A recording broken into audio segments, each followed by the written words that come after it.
to being a fountain of wisdom on this, but these are just the things that occurred to me, is just put your voice out there. So when I was at university, I found that there were sort of academic blogs and things there where I could get articles published. And of course, you can do your own blogs, but it's great to try and get your stuff on other people's platforms, because that guarantees you eyes on your products, right? And sometimes when you first start writing, you might be a bit nervous. Do I have enough knowledge on the topic to put my ideas out there? Do I, will I be criticized? Will I look silly? But if you research one thing really, really well, and have one simple point to say and get it out there, that will start you rolling. You'll get feedback on it. You'll be able to refine how it is that you express yourself and what it is that you think, and you'll start finding it much, much easier as time goes on. Also take speaking opportunities when you can, right? So if there's opportunities, again, in community groups, in your schools, wherever, to get up in front of people and speak. It's a very difficult skill at first, so I really recommend practicing it, because it's a skill that will be very, very useful to you in the future. Right. Yeah, I was going to highlight just some things that are going on in our communities already, right? So there's obviously a lot of opportunities these days to try and highlight innovative ideas that you might have.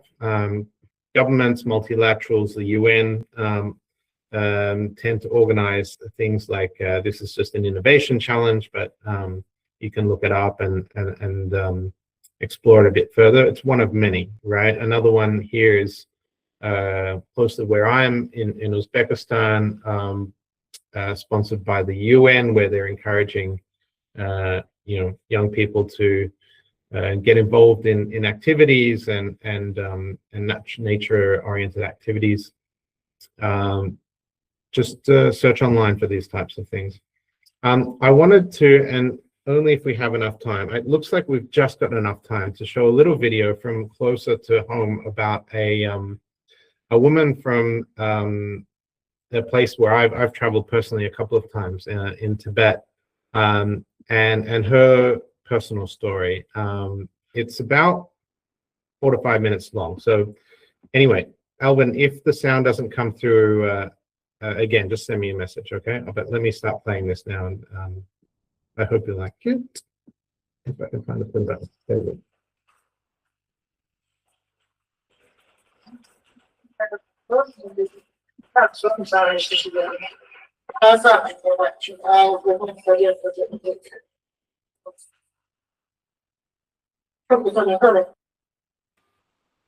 Oops, I think I paused it there. Hang on. I've got to start it again. Yes, let me find the plane. There we go.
근데 나도 나이거든. 내가 그때 nhưng mà trong mặt là để làm một cái nó đây là một cái nó phát triển bây giờ thấy được tao ở đây thì để làm một cái 내가 다 하게 로마이 좀 같이. là tôi nói cái nó này cho nó rồi cái nhà tôi thì nó đi thì là cứ trong một cái chỗ thì cái ta là ngã tôi là để ta这咱上就要来全国职场漫步我讲，这咋看那了大全国主动可咋过的？肯定大国就是认真的，大全国人全都都是肯定大国就我们这些认真的，全部咋了咋的的买的，全部他们有的这些人。但是你看到，你在说你去搞的下去，搞的下去，结果就是。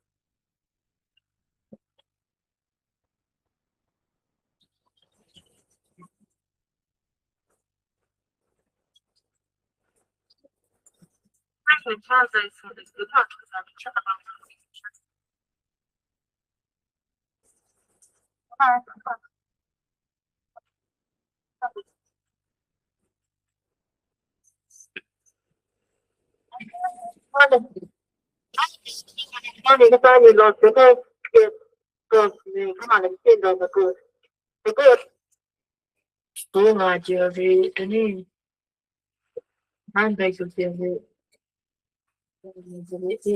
这帮人都没感觉，他那个做出的，那个群众的当中把那里操的，真的当很多当他辛苦讲通，第二年当着都工作，当然了，这个那是都是。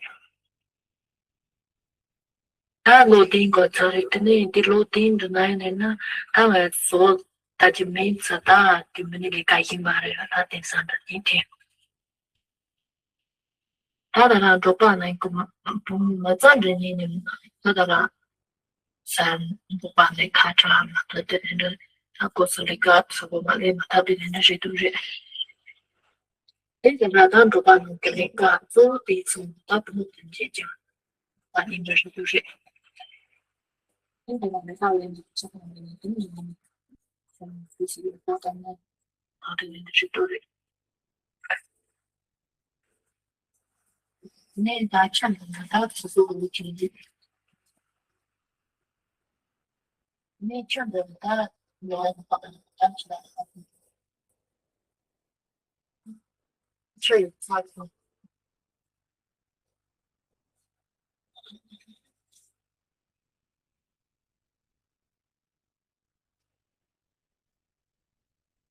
哎呀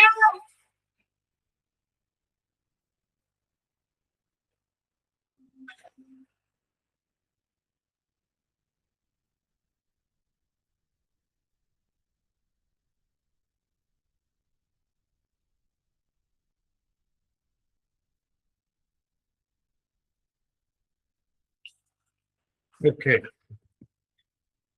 Thanks for bearing with me through that. I just like that real story. I saw it recently through a friend, and yeah, obviously Tibet is a region that depends very much on glacier water for their water supply, and climate change is really impacting it very heavily. And so, you know, it's one of these frontier areas where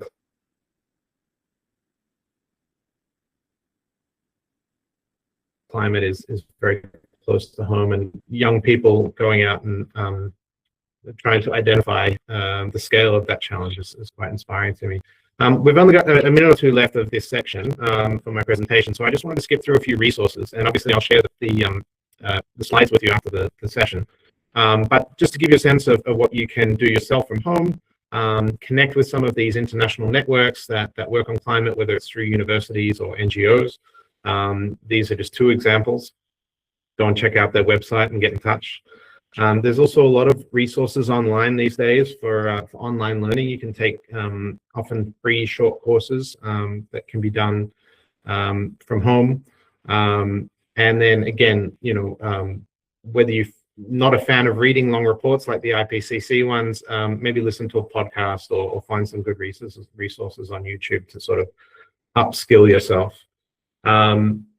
And ultimately, if you're super motivated and want to get deeply into this space, try to become a youth delegate to a COP, if you can. The Conference of Parties of the UN on climate change are fascinating activities to be a part of, if you haven't been to one already. They have their pitfalls. They can be quite frustrating and challenging to experience, but because it's such a crucial part of how the international community is going about addressing climate change, it is a worthwhile experience ultimately, I think, in helping you understand and develop in this space.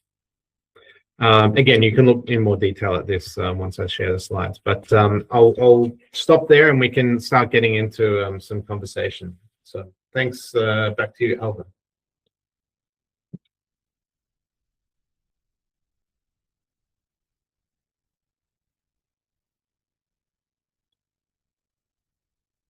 Thank you so much for that, Hugh. This has been a truly great presentation. I believe that everybody has gotten a lot of food for thought, actual pathways for career exploration within the climate space. I understand that there are some questions coming in. Also, comments are in the YouTube live stream. I will just take a moment to read out a few of those questions. We get your responses. And this resource, the presentation, will be shared with participants to engage with. I have a question coming in. And yes, for those who are joining and have just listened into the conversation, today's presentation, feel free to share in the chat your thoughts, your reflections on Hugh's presentation. The first question I have here is that how can climate innovation be made more accessible to rural communities, especially smallholder farmers who lack resources and technology? I also have a second one. Would you want to take them one at a time, or you would want them in a lump sum? How about we take a couple at a time? That way we can get through more, perhaps. Okay, thank you for that. And the second question is, what climate innovations are showing the most measurable impact in reducing emissions or building resilience? Yeah, okay, great. Well, let me take those two because there's already quite a lot there. So on the first one, it's a super important question, obviously, because as we all know, right, the communities that are most affected by climate change are often the ones with the least resources. And we need to find ways to address that. And, in some parts of the world, well, ideally in all parts of the world, government has a role to play, but in some parts of the world, government either doesn't have the capacity or the preparedness to fill that gap. And that's where, community needs to step up through NGOs that are mission focused in this area. So there are a lot of good ones out there that do work in rural areas.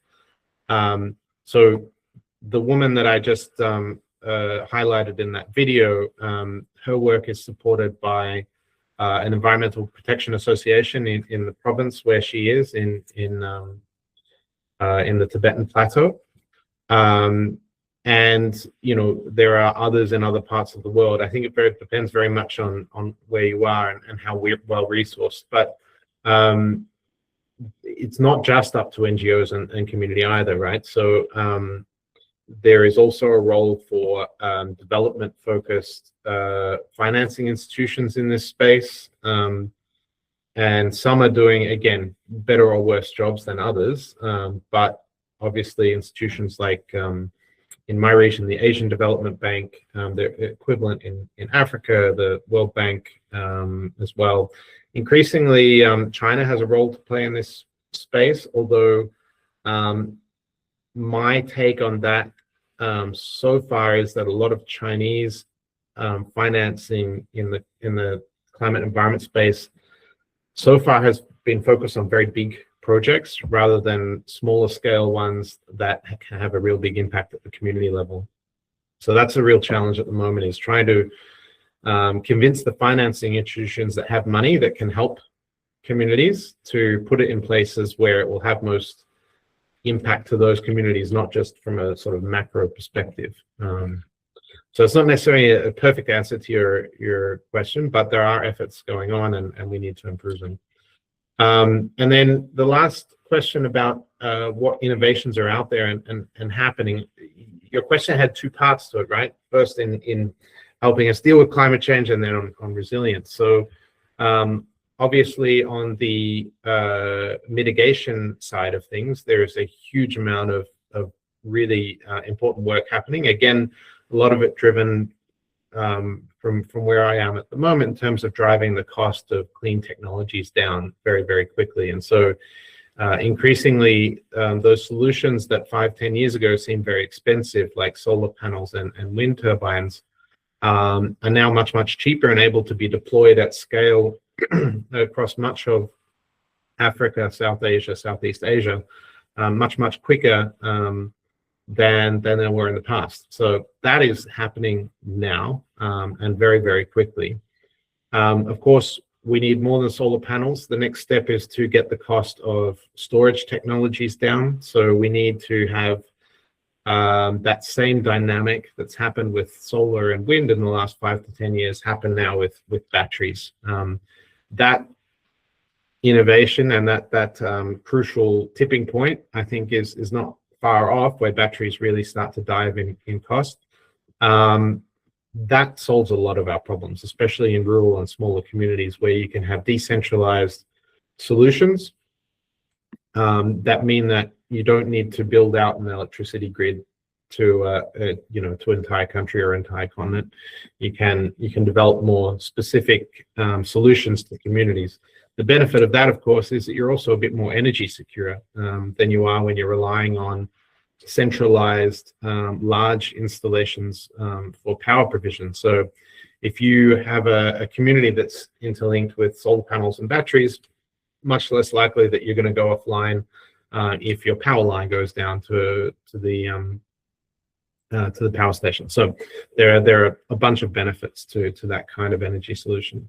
On the resilience side of things, we're far behind where we are on the mitigation side of things, right? So you see communities in the Himalayas that have their ice melt disappearing. You see areas of desert adjacent communities in Africa, South Asia, elsewhere, that are dealing with desertification that is impacting on their planning of crops and their food security. Huge challenges, and there just isn't the amount of resources being applied to that there needs to be. That said, there is increasingly a lot of knowledge about solutions that work. We need resources. We also need knowledge sharing. Just as an anecdote, an interesting experience I had when I came to China early on, we were in Western China, an area that was suffering from desertification, looking at how a government program had worked differently in different communities to regrassify a desertified area. And you could stand on one hill and see 3 different provinces. One province had no success with sort of dealing with their desertification. Another had moderate, and another was very successful. And they were all within several kilometers of each other, and all had funding from the same grant program. But the lessons hadn't been shared, kilometers apart. And so you had resources there, but not being used efficiently. So we need both of those things to happen now, and that needs to happen at scale, obviously. Okay, I won't go on more about that, Alvin, but are there any more questions?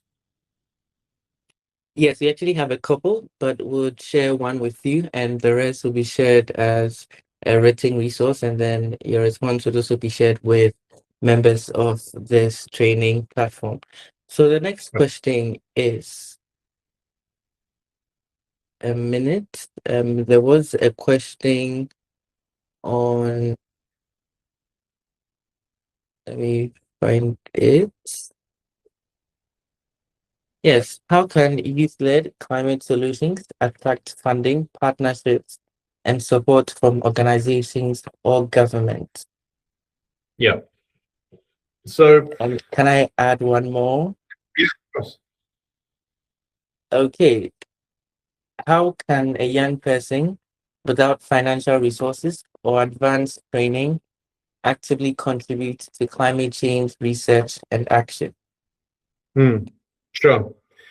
So, on the first question about accessing resources, the first thing is that you don't have to reinvent the wheel on this, right? You're not the first. If you have a group in your area and you want to get some funding, you're not the first to do that, right? So the first suggestion would be to connect with these networks of organizations that are out there and ask them for advice, because there will be different financing channels in different parts of the world, right? Different countries and different regions. So go and look up the climate NGO networks that are there, right? So the Climate Action Network, for example, and let them know who you are, where you are, what the work is that you want to do, and ask for them for advice. There's a lot of resources out there for that. And then I think the second question was, how does an individual have impact when they're sort of was it from a rural area, Alvin? I think that was the question, right? Yeah, Yes, the question was simply looking at the available opportunities. Yeah. So again, this is going to be very location specific, right? As an individual, you have these sort of inspiring stories of people that do things like the woman in Tibet that we just saw in the video, that just sort of take action into their own hands and start measuring what's happening in their own environment, and then use that as a tool to attract attention to the problem, right? So that's one way of doing it. And while some types of science can be quite resource intensive, like, for example, she was using infrared cameras, for example, to track the movements of snow leopards, these very endangered animals in her area. They're expensive, and you're going to need some funding support for that. Other things are less expensive, right? So water testing kits that can have a really huge impact on understanding the health impacts of climate changes for your community. That's a bit more possible. But again, to do more sophisticated stuff, and I would encourage you to set your ambitions high, the best thing is to start getting involved in groups and communities and asking for what resources are available in your area. It's going to be quite location specific, but yeah, look up the NGOs that are in your area. Find what resources are available online. If there's not an established group in your area, just let people know that you're around, who you are, and what it is that you want to do. There will be people that can help. Thank you so much for that, Hugh. This has really been an insightful session, and the remaining questions will be shared with you, and your responses will be shared back with participants of the Climate Skills for Youth program. We know that it's quite late in China, but you took time off your sleep schedule to join us here, and we really do appreciate it. For participants, the resource will be made available so you can access the presentation slides together with the videos. And if you have further questions, you can still populate the Google form, which will still be shared with you. Any final remark, reflections from you?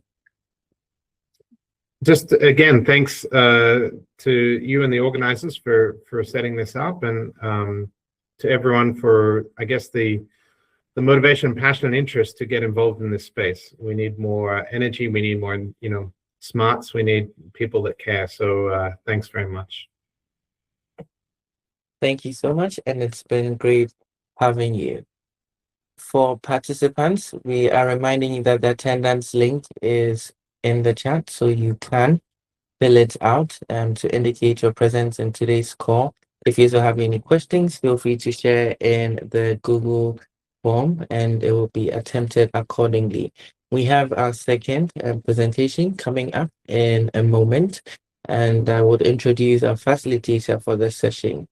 I also want to add that the platforms mentioned by Hugh, for instance, the UNFCCC, POPs, younger engagement, they are key for young people working around and within climate interventions.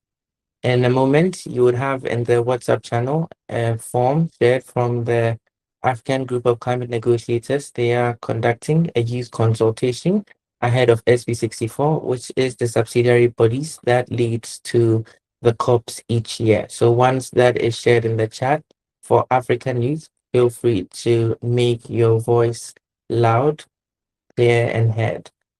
Our second facilitator is stranger to the Climate Skills for Youth program.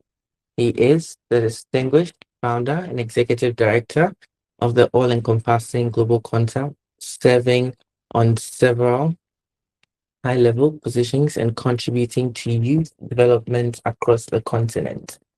He is in the person of Ambassador Daniel, and with a resounding applause, let's welcome him and be ready for his presentation as well.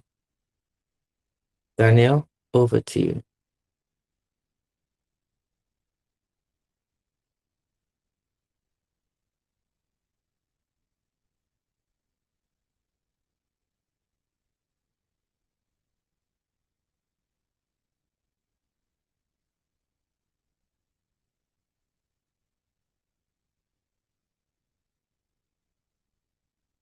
So while we wait for him to come on and share with us his presentation on entrepreneurship and innovation, I just want to share a reminder that it is important that you stay through to the end of today's session. We have announcements concerning the certificate disbursement, the final assessment, as well as the graduation ceremony. These will be shared at the latter part of this training session, so do well to stay through to the end. And it's been great having all of you on the call, sharing your questions, your concerns, and being actively engaged in our discussions. We look forward to exploring the next steps with you, but let's stay tuned for Ambassador Daniel's presentation. Okay, thank you very much, Alvin, and good afternoon, good morning, good evening, good day to everyone. Yes, welcome to session 3 of the Climate Skills for Youth Program 2026. Today, we will be discussing climate entrepreneurship and innovation.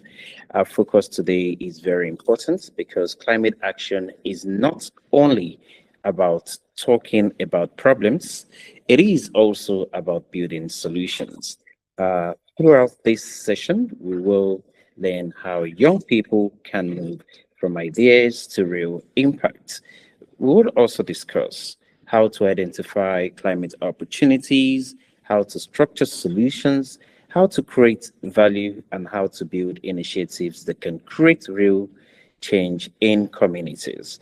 This session is designed to help you begin thinking like a climate innovators, solution builders, and execution-driven leaders.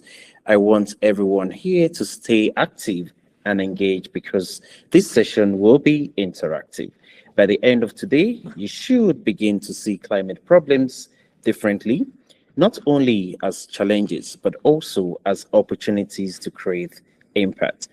We start with an introductory video to the progress we have made so far with the Climate Skills for Youth Program 2026. Happy watching. The future belongs to those who lead, not those who wait. Across the globe, young innovators are rising, turning climate awareness into bold action. The Climate Skills for Youth Program 2026 has empowered over 8,800 applicants from diverse backgrounds to become leaders, communicators, and entrepreneurs for a sustainable tomorrow. This journey began with understanding climate science and leadership as interconnected challenges. Then participants mastered storytelling and strategic communication to inspire change. Finally, they embraced entrepreneurship and innovation, transforming ideas into real-world solutions.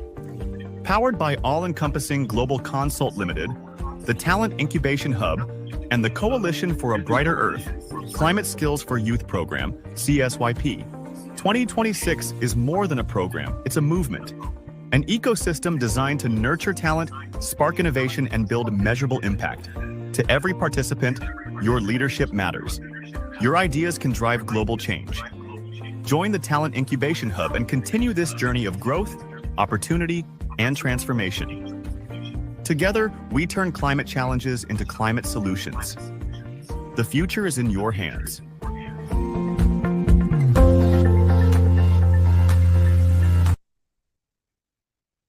Excellent. Thank you very much to the team. So let's begin with an important mindset shift. Climate change is not only a crisis. Yes, climate change is serious. Yes, communities are suffering. Yes, there are floods, droughts, pollution, heat waves, and environmental damages here and there. But climate change is also an opportunity space, an innovation space, and a leadership space. So let me ask everyone a question. When you hear the word climate change, what comes to your mind first? Problem or opportunity? Let's use the comment section and put in our responses. And also we can use the emojis. For problems, thumbs up. And for opportunities, thumbs down.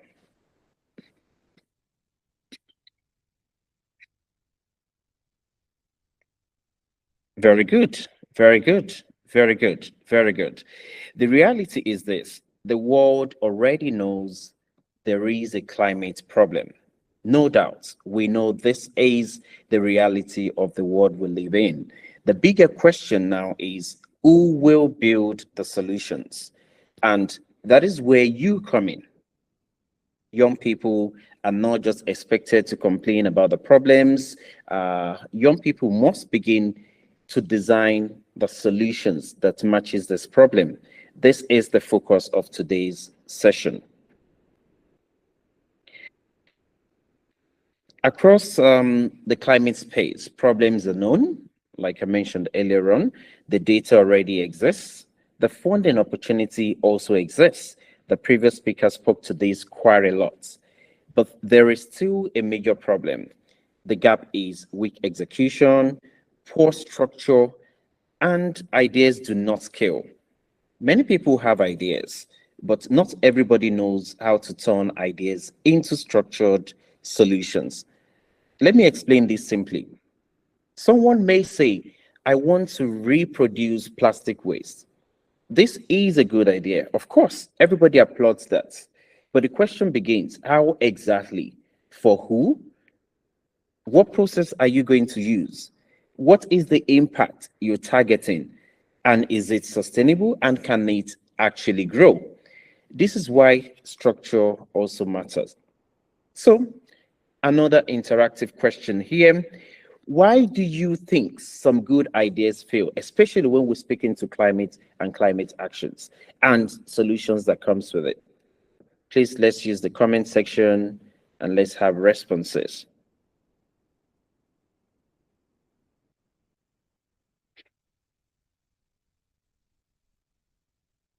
Excellent, excellent. Most ideas fail because the problem is not clearly understood. The solution is not practical, or execution is weak. The gap is not ideas. There's a lot of ideas out there. The gap is structured innovation. I want everyone here to understand their role, your role clearly. You're not just here to learn climate facts, to just talk about it, to have these wonderful sessions and presentations, but you are here to identify real problems and real opportunities, design those solutions that matches those problems, and build impact. That's the reason why we're here. That's the reason for the Climate Skills for Youth Program 2026. That means when you see a climate problem in your local environment, in your own vicinity, your mind should begin to ask questions.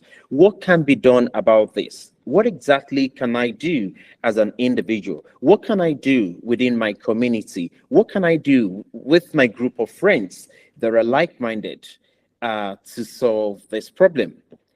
Not who will solve it, not this is the problem of the government, but it is more about how can I contribute to solving these problems.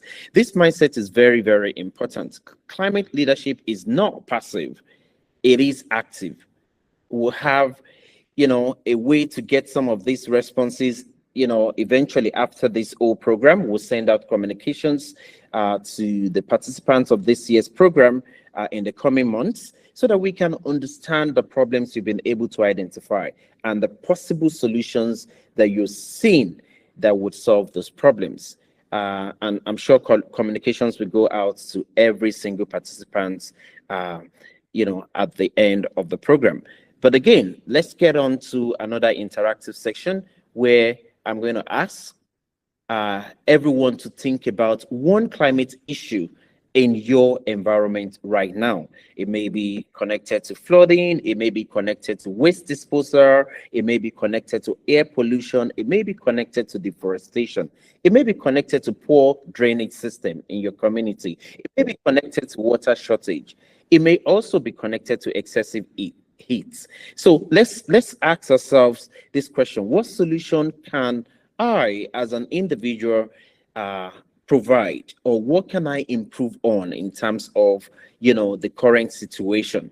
What solution can improve this situation, and how can I be the bearer of this? Because that then becomes the beginning of climate entrepreneurship. That then becomes the beginning of you not only concerned about what is happening around the world in terms of climate issues, but also you now being invested in making these solutions or creating solutions. And that is when we start talking about climate entrepreneurship.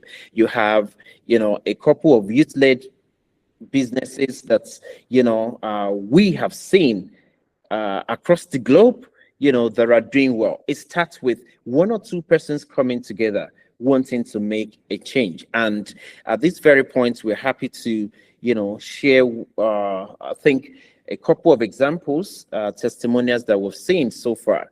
And this is just, it's not a promotional video. It is just to inspire everyone listening that the solution lies in your hands. You just need to take that step and start little. Thank you. Happy watching. Waste in Africa is not waste. African waste. Waste in Africa, waste in Lagos, waste in Abuja, waste in Kano, and waste in Anambra is not waste until Nigerians waste. We at CSYP Africa, we can say in Africa where we don't have to find recyclables such as plastic nylons or even heavy metals littered across our landfills and our waterways, because an average sub-Saharan African or Nigerian is able to see both the economic and environmental value from sustainable recycling and waste management. My name is Wisdom David, and I'm the founder of CSYP Africa. And at CSYP Africa, we have been able to build this future of sustainable waste management and recycling, driven by a youthful team that are inspired by the circular economy and are implementing world-class technology for sustainability and recycling waste management. We have been able to effectively implement software technology and also an offline waste management agency network that's effectively able to collect recyclable materials from household, businesses, communities, and reward them for cash incentives in real time. Our solution is AI-powered, tech-driven, and scalable. We have also deployed offline an agency network of waste collectors who are effectively available to scale, collect, move, and maintain our network and chain of waste collection. We've been able to scale waste collection operations by implementing technology for waste collection, establish waste banks in communities, onboard youths and women into our network by empowering them as waste collectors, and effectively run a chain of waste collection. So far, CSYP Africa has been able to recycle over 200,000 kilograms of materials, onboarded over 150 plus agents, which are mainly youths and women. We've also been able to reduce over 500 metric tons of CO2 and also empower over 200,000 MSMEs and homes through our recycling waste collection technology. In also scaling our activities, we've been able to successfully implement, in partnership with Green Up Africa, the Clean Water Africa project, where we're able to collect recycling materials in over 20 schools in Abuja, Nigeria. We've also been able to partner with universities across Nigeria for driving climate action and waste management awareness. In implementing our solution, we were recognized for our impact by Channels Television, Flame TV, Radio Nigeria, Iowa Television, Moment Show, the Kano State Government, Barry University Kano Center for Gender Studies and Climate Change, and as well African Climate Forum. We've also been able to gain international recognitions by Nobelum Canada, United Nations WSA, and Entrepreneur 1.0. Our solution has also won some local awards, such as the Wema Bank Hackaholics 5.0 Northern Regionals and also 6.0 Northern Semifinals. CSYP Africa doesn't believe in solo impact, so we believe in the power of collaboration and partnerships. We've been able to partner with Triple R Recycling Limited, Nature Recycling Limited, Scrollinger Technology Limited, Cyrus X Energy, Green Up Africa Foundation, The Hand of Global Limited, Number Microfinance Bank, Waste 360 Limited, Apollo Innovation Hub, Innovate Lab, Shabon by Sterling. As also, we've been able to also expand our clientele and service with Chandra Tea Recycling Limited, Mishra Recycling Limited, Triple R Recycling Limited, Waste 360 Limited, Intco Recycling China. Our team is very robust and dynamic. We have over 4 decades of experience combined as myself, the CEO and founder, Suluzum David, a tech professional and expert, with our Chief Financial Officer and Director, Miss Emily Aleburu, who is an over 20 years experience as bank branch manager, and our Chief Operations Officer, Engineer Abduganyu, and our Chief Legal Officer, Barrister Noble. We are a youth-driven climate tech company, and we believe in the power of inclusivity and gender inclusiveness. We are aware of the huge market possibility and potential for waste management in Africa, which Nigeria itself holds over $2 billion in value for the waste management market, and Africa is currently estimated over $20.6 billion in the African waste management market size.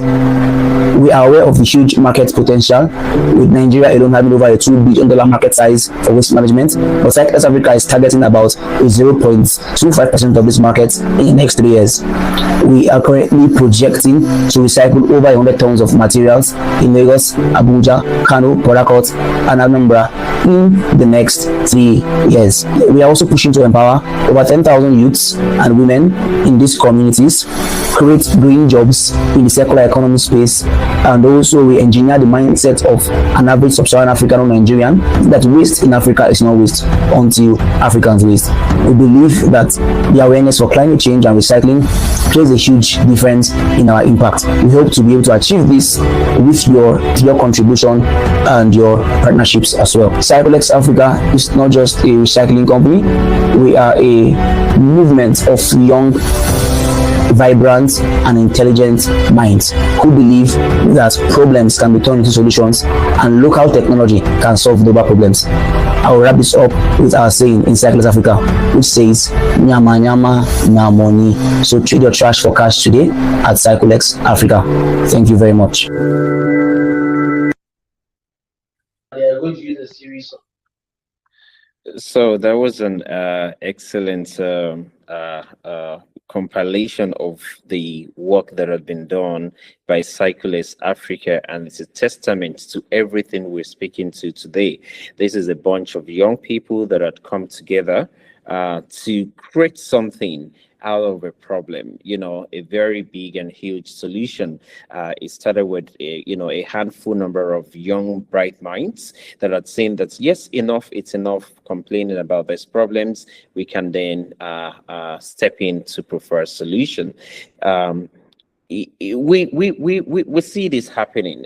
Look at the journey end to end. Look at the recognition that they have so far from local partners, international partners, developmental organization. But yes, just imagine the opposite side to this. If they decide to just sit on those solutions, they think, okay, this is too big, it's bigger than us. They won't be able to get to where they've gotten to. So yeah, let's look at the next slide, please. So we also have Chido Upcycling, which is another young bright mind that we sports. You know, we just seen what they've been able to do when it comes to, you know, teaching people how to use what ordinarily would have been a nuisance. In this case, this is used tires that are used for furniture making, that are reused for something super good. Let's look at the next slide, please. Right, and this is still Chido Upcycling. So this just gives an idea of what you can do within your immediate community. So yes, climate opportunities exist in many sectors, as we already know. So we're looking at the renewable energy, which includes the solar energy, clean cooking, electricity alternatives, and also a different sector, waste and circular economy, which we've seen a video on just now, which the recycling, of course, converting waste into useful products, waste collection systems, and yet again, a different sector, agriculture and food system. We've seen opportunities around climate smart farming, you know, irrigation systems, food preservation solutions. These are things that are required in the world of now. And if you look at it very closely, if you have a passion about it, as a previous speaker rightly said, you investigate, you carry out the necessary research, you can see that some of the solutions are actually within your reach. And by the time you start something, you know, you would have a lot of people or institutions, organizations that would also join hands with you. Again, we don't want to wait for you know, in some countries, we won't encourage, okay, you rely solely on, you know, the leadership of the nation when lies with you. Another sector, we look at the water systems, which include clean water access, you know, flood control, water conservation. Another sector as well, climate tech and data. This includes climate apps, which is connected to the video that we've seen just now, weather systems, digital tools. All of these things are very, you know, handy in terms of being within your reach.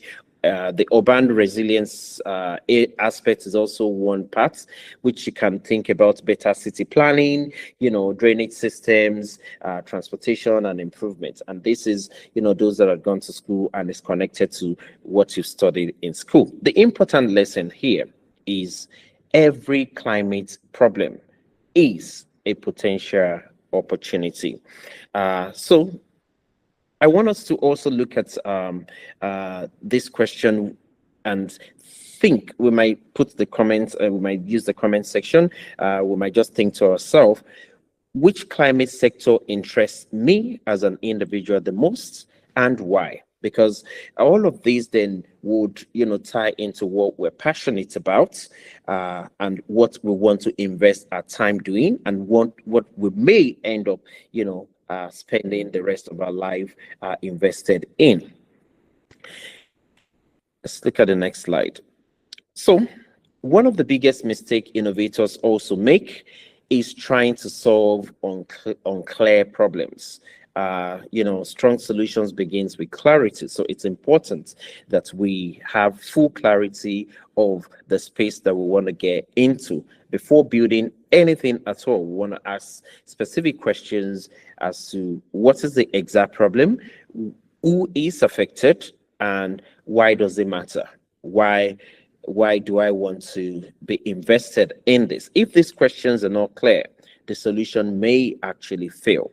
For example, imagine building a solar product nobody can afford. then what then happens is it would just be for a very small portion of the market, when in the actual sense, it should be a product that should be affordable and should have a massive reach. Even if the product is good, adoption may fail. And the reason for this is because the problem to solution fit is very weak. So I want everyone to also think about a climate issue in your area, and ask yourself some of these questions as to who suffers from this problem the most. Once you're able to understand those that suffer from this problem the most, then they become, if you're looking to step into those solutions, then they become your target markets. And the clearer you understand the problem, the stronger your solution then becomes. So let's discuss the value proposition around some of these opportunity. Very, very simple.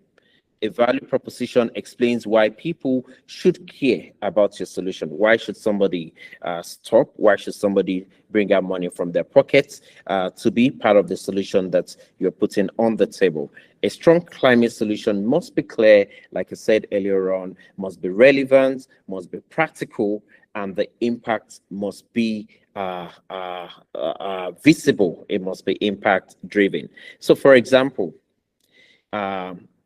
we want to reduce pollution. That sounds like, you know, quote and unquote, that sounds like something that is too broad. And people would just be like, okay, you want to reduce pollution. What are you going to do with that? How are you going to do it? But if you position it in a way that we convert plastic waste into affordable building materials while creating jobs, you know, an investor will want to listen to you. That catches somebody's attention. They know that you are very specific as to what you want to get into, and the difference is very, very clear. The second option is way clearer and more practical and very, very easy to also understand. So yes, I think we would combine some of the interactive sessions that I have here. We'll combine that at the end of the program as well. But I want those that might be super interested in climate solution to also maybe at the comment section, or when we send out the communication, you might want to think about how you are able to describe one climate solution idea that comes to mind just in one sentence. And you know, if you want to put on the comment section, that will be collated eventually, and one of the resource material that will be going out, that will be flagged there. So if you want to volunteer, you can describe one climate solution idea that comes to mind just in one sentence. Next slide, please. So we also know that many people have ideas, you know, but of course the young ones, the brain, you know, works in a mysterious way. Ideas flows through, but ideas are not just enough. The ideas must move through stages. It must come through stage one, the concept, which is the initial ideation stage. Stage two, the validation. Does the problem truly exist? And what you can do with this is, you know, ask questions. That means your friends. Ask questions. That means your local community. Do a targeted survey to those that, you know, are affected by the problem that you are looking to solve. Then you move on to the next stage, which is the design. Then you refine those solutions based on, you know, some of the comments, some of the feedback that you've been able to gather from, you know, those that are impacted with the problem that you're looking to fix. And then you then move on to, of course, having some sort of prototype, which is the testing of that idea. And then once you've tested the idea, you then move to, of course, the execution stage, which would then mean that you're ready for the implementation and you're implementing those solutions that you have been able to put together. Then, of course, If you're happy with the output, then you then look at, of course, looking to scale, which means expanding the impacts. And with that shows that there's a structure. You just don't sleep and wake up and decide to get into something. You've thought it through. You've make sure that you gather data, gather information, and you can see that it's definitely going to be worthwhile before you get it started. So the important lesson here is ideas without structure do not survive. We're saying this, it's only a game of luck, and you will be extremely lucky for this to happen in the world that is moving very, very fast, in the world of changes that we live in as of now. So another interactive question here. You can put the response on the comment section. Why do you think planning is important before launching a solution? I would have rephrased that question as, why do people plan before launching a solution? It is very clear from the structure that we have spoken about just now. And yes, correct. Structure reduces failure. It is proven.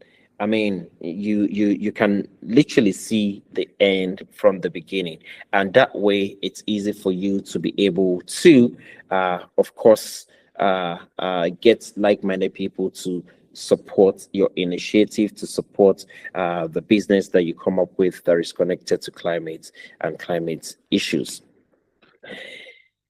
Okay.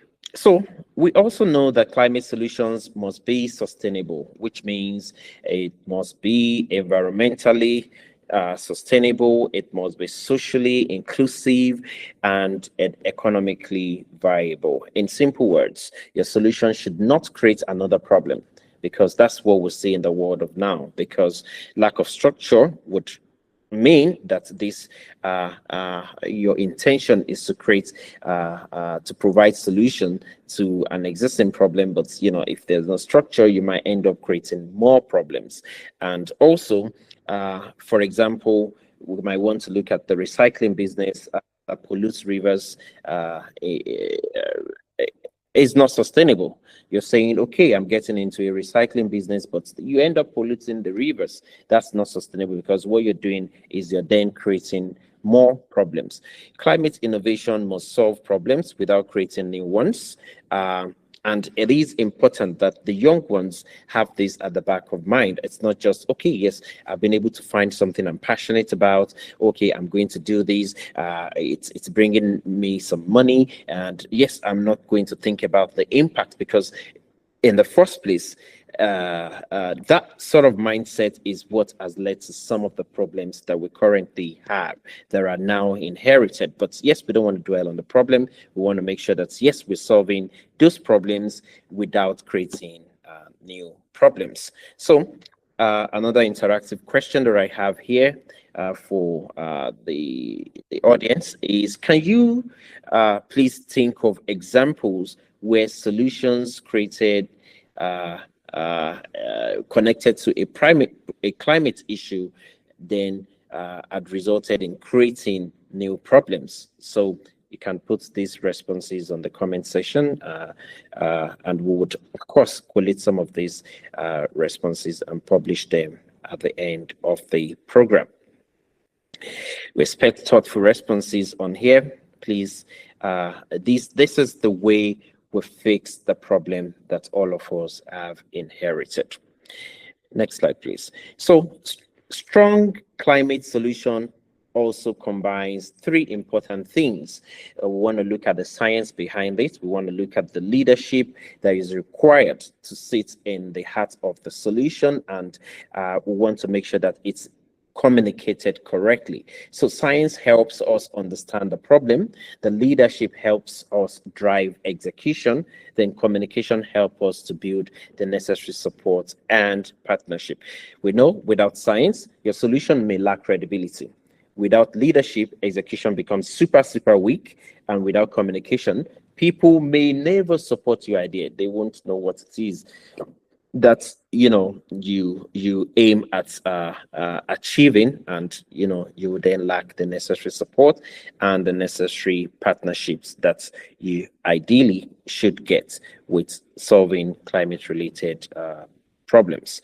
So let's get on to another interactive question here. Which of these three do you think is hardest for young people? One, science, leadership, or communication? Which of the three? I want to believe that those that have been, of course, on the leadership journey on the Talent Incubation Hub program would be able to then understand the depth of leadership, and that shouldn't be the most difficult, the hardest for young people. But yes, it will be good for us to get your responses, also to understand what you think in terms of, okay, which one as a young person, which one am I going to struggle with? Is it the science behind climate issues and solutions, or is it the leadership that I need in terms of executing those solutions, or am I going to just struggle with the communication side of things? Right. So let's also look at the fact that not all climate solutions are businesses. Not all climate solutions are businesses. Some are ventures, as the previous speaker rightly mentioned. Some are advocacy initiatives. Climate ventures includes products, services, revenue generating models. But when we're talking about advocacy, we're talking about initiatives that includes the awareness and campaigns, policy engagements, community action, etc. But both are equally very, very important. And it's important that both must be structured, both must be clear and impact driven. So I'm going to ask again, which interests you more? Is it the climate business or the climate advocacy? It'll be good to have these responses on the comment section. Which interests you more? You're thinking about the business around climate, or you're thinking about advocacy to solve some of these climate problems? Then we'll move on to the next slide. Yes, of course. I spoke about the Talent Incubation Hub earlier on, and yes, it's a program that is built on three important pillars, which is connected to entrepreneurship. And yes, of course, it's generic. But it helps climate leaders or climate entrepreneurs to be vast, to have structure to everything they're doing. And some of the pillars that we have that is connected, for those that may be interested after the CSYP program, please feel free to put in for the entrepreneurship and startup incubation, which is pillar 3, pillar 6, innovation and research, and the 5th pillar, real world pathways. For those that are very, very close to the Talent Incubation Hub initiative, you know that the initiative is built on 7 clear pillars. But when we're talking about climate and entrepreneurship, these are the 3 pillars that would, seal everything together post the executive leadership development pillar. So together, these pillars help you move from idea to execution. And what does that mean? You are not only learning theory, you are learning how to build practical impacts. So yes, next slide. Let's look at the breakdown of the pillars. Like I said, I mentioned earlier on, pillar 3 will help you to identify opportunities, develop ventures, build structured ideas, and the 6th pillar would help you use research data to back what you're doing, work with real-time data, create credible solution, while the 5th pillar will also help you connect learning to action, prepare for implementation, and engage real opportunities. So together, these pillars will help you identify, design, and validate, and also execute those solutions. So yes, it will be good for us to see more uptake when it comes to the Talent Incubation Hub initiative and the program that has been fully sponsored in terms of access to the learning platform. So yes, let's go on to the next slide. Going back to climate action and the climate action concept, one major outcome of this program is your climate action concept. This is your first structured climate initiative.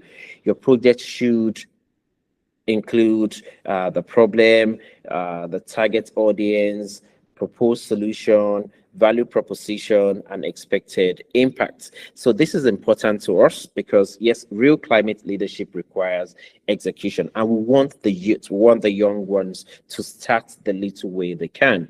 We want everyone to start thinking about the climate action idea and how you can potentially develop a solution connected to these at the back of the CSYP program 2026. We just don't want it to be a program that, you know, everybody comes, we talk, we listen, and there's no action at the back of this. And we can assure you that one of the things we're planning to do is to make sure that these solutions are projected to developmental partners and those that have the capacity at regional level to support those solutions. So please feel free to engage and let us know those problems and the solutions that you've been able to identify and the necessary support that you probably need, and then we'll have that projected to the necessary parties against next year program. So as we close, please remember this: the climate transition needs builders. The climate transition needs innovators. The climate transition needs problem solvers and execution-driven leaders, because the future belongs to people who build solutions, not just people who complain, who block roads and make a whole lot of noise, but no action. The future belongs to those people who can build the solutions to the problems that we've been able to identify connected with climate and climate issues. So don't underestimate your ideas. You may think it's something small. For example, we've seen CycleX Africa. It started with something small, and they were in just a small room, and they've been able to attain that level of success. And also, don't forget, little drops makes an ocean, as they say. Small ideas, when properly structured, create massive impact. And each and everyone that has been part of the climate skill program for 2026, you form a very, very strong force in making sure the world is a much better place for each and every one of us to live in. You are not just a participant of a program just to tick boxes, but you are the future climate innovators. And I want each and everyone to take these as an opportunity to make a change, to build a legacy in the fast changing world that we live in. And yes, on this note, thank you everyone for being part of session 3. And I hope today's session has helped you begin thinking differently about climate action.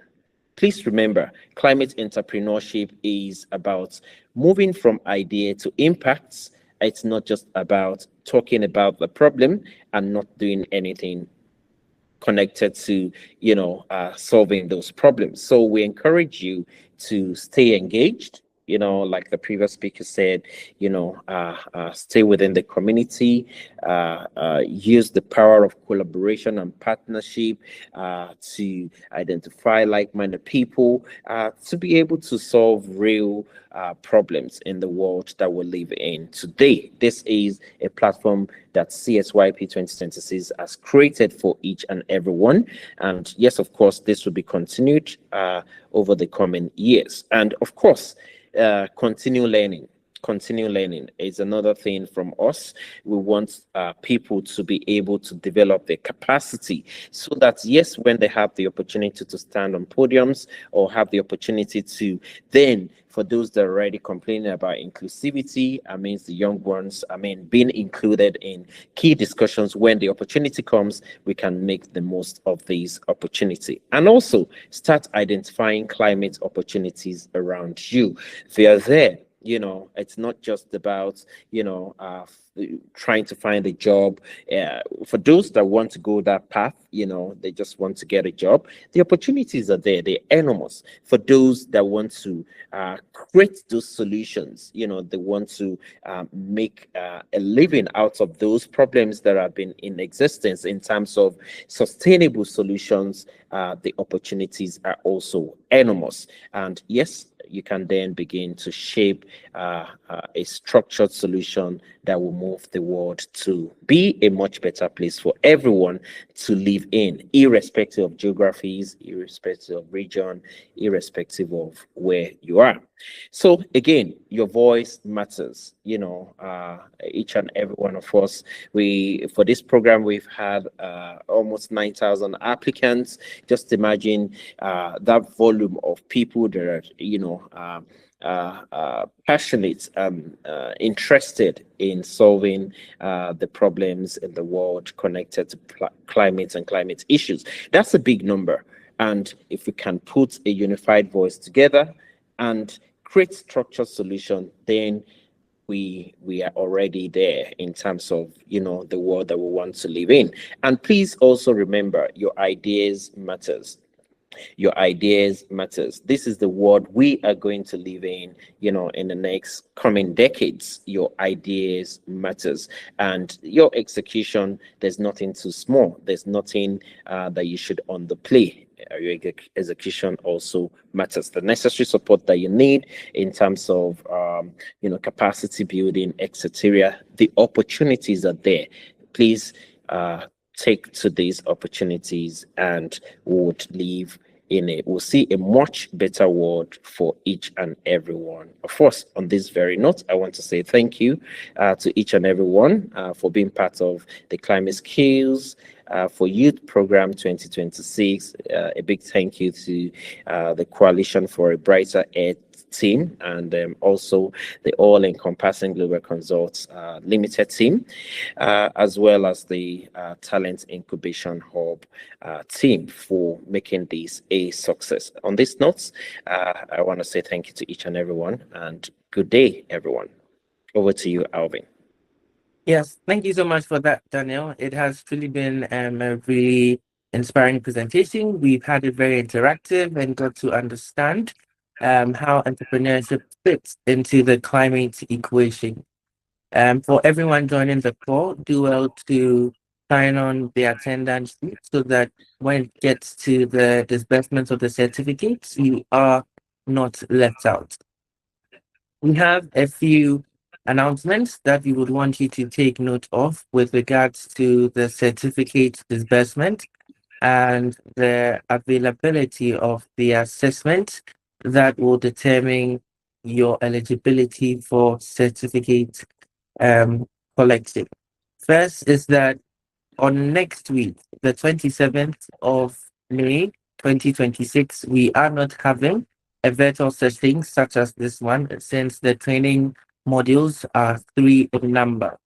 What we are going to have next week is the assessment.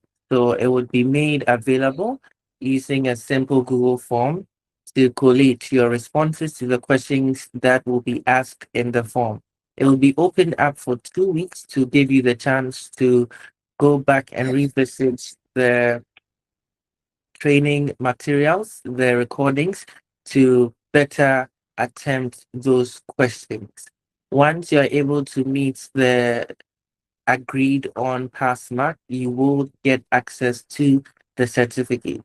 And after that assessment, the next week will be a free week for all of you so that you can rest and put together plans you may have in terms of projects and interventions you would want to explore together. Right afterwards, we would have the graduation, which will take place in the month of June. By the third week of June, I will share the exact date with you in a moment. So do well to note that it would also be shared in the chat so everybody is clearly informed, aware of the ongoing plans and arrangements. So as mentioned, from the 27th of May to the 3rd of June, we are going to have the assessment open for everyone. So you complete the assessment, you'd get the pass mark, and then be eligible for the certificate. On the 10th of May, no session is going to take place to allow for the certificate preparation. And on the 17th of May 2026, we would have our official graduation and outdooring of the climate skills for youth inaugural cohort. Once we are done with the graduation ceremony, we go into better aligning each and every one of you based on those who acquire the certificates. Would align you to representatives in your respective regions and countries so that you can coordinate and engage on more practical climate interventions, and would always be available for proposals, for engagements, partnerships, and how we can upscale and support the initiatives you develop together. It's been a great session today, and I just want to invite Daniel again. We have a few questions that came in from participants in the Google form, and I will share two with him, and the remaining, as done for the first facilitator, it will be shared as a written resource. For the previous sessions, the session 1 and session 2, those written resources are ready and also will be shared in advance of the assessment to also guide and better inform. My bomb. Please help me with that chair. Maybe that'll be more comfortable. Yes, Daniel, you are currently unmuted. I will share the questions with you in a moment. So the first question, are you ready? Do you want them as a lump sum or as individuals? I see the laughing emojis now coming in. Apologies. It's fine. Yes, please It's go fine. ahead. Go ahead, Alvin. I think you Okay. should have the question. One lump sum. Apologies, I didn't know I was Yes. not muted. Thank you. So the first question is, what practical steps can young people take to start a career in climate research and innovation, especially in developing countries like Nigeria? The second question is, what accessible and sustainable innovations can be implemented to mitigate the impacts of climate change in low resource countries?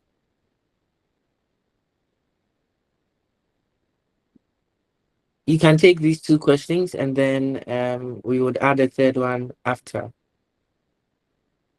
Okay, Alvin, sincere apologies. I think you might have to repeat the very first question. I was trying to change my seat because, yes, my back aches a bit sitting for 2 hours. So, yes, please go ahead. Sorry about that. So the first question was, what practical steps can young people take to start a career in climate research and innovation, especially in developing countries like Nigeria?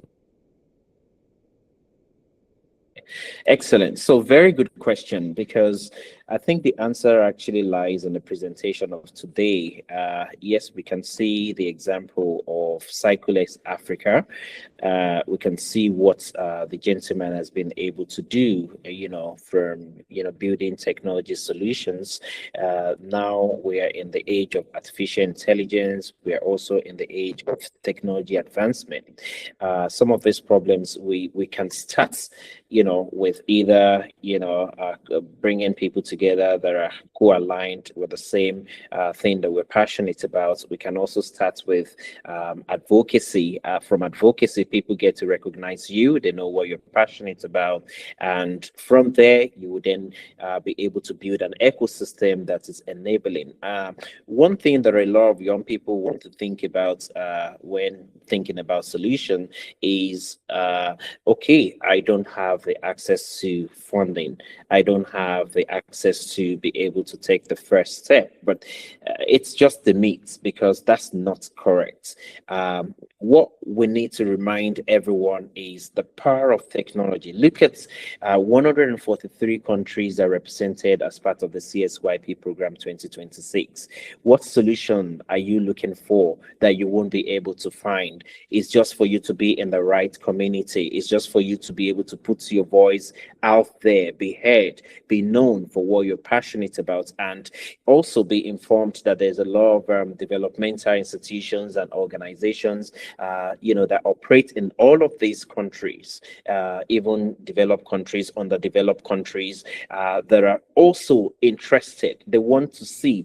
You might just be in your own little room, not understanding the kind of progress that people have been able to make because they've taken the first step. Start something, being able to figure out what you're passionate about, being able to develop a structure around it, which we've described as part of today's presentation, and also then be ready for the implementation. No matter how little, we showed Chido's upcycling. It's just tires that people would have just thrown in the gutter, people would have just thrown in the bin, people would ideally not recycle correctly, is what the gentleman has been able to, use for furniture and chairs and all of that. So there's no limitation as to what you can do. And I think this is also connected with the second question.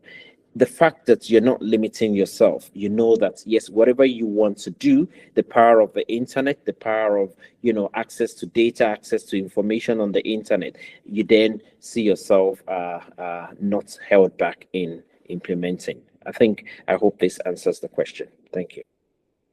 Thank you so much for that, Daniel. So the remaining questions will be shared with you via written resource, which will be shared with participants of the training program so that we can end right on time. I went through the chats in the YouTube live stream, and one of the questions is that we should state the dates again for the assessments and graduation. These resources would also be shared in the chat in the WhatsApp channel, so you can get access to that. But for your kind attention, from the 27th of May to the 3rd of June, the assessment will be open, the overall assessment from Module 1 to Module 3. And it's a 2-week long period of filling. I think it is the first time a test is going to last this long, but it will be great to have you make input so that once you are able to reach the dedicated pass mark, you would get access to the certificates. Graduating is set for the 17th of June 2026, and it'll be great to have all of you on that call to celebrate this milestone with you.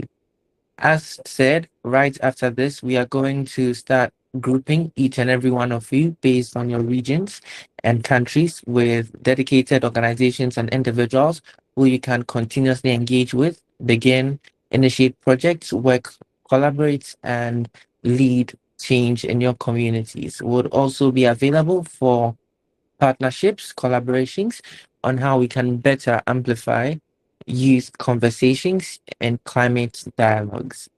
I hope this is fine. In the absence of any other comments, let's get some final remarks from Daniel, as we did with our first facilitator, and we end today's session. Okay, thank you very much, Alvin. It's been to an all-encompassing success, I would say, and we are excited as to what is going to come at the back of this program, Climate Skills for Youth Program 2026. Please be encouraged. Don't think, the solution. It could be, advocacy, just writing, just documentary, documenting some of these things and sharing those with us will give you necessary guidance as to how to go about this. And yes, I want to say thank you to each and everyone for being part of this program. And yes, I wish you the very best of success all through the assessment, and looking forward to the graduation and you see more of us. Again, thank you very much, Alvin. And over to you. I think we can close the call this afternoon. Thank you. Yes, thank you so much for that. And as he mentioned, it's been great having all of you joining us from our very first session till now. Looking forward to the assessments, the quiz, as well as the final graduation ceremony. Remember that the attendance link is still available. You can check in the chat. It will also be shared in the WhatsApp channel and open for 24 hours so that you can make input there. Enjoy the rest of your day and do well to stay tuned to our upcoming initiatives as well, and the updates that will be shared in the WhatsApp channel. It's bye for now.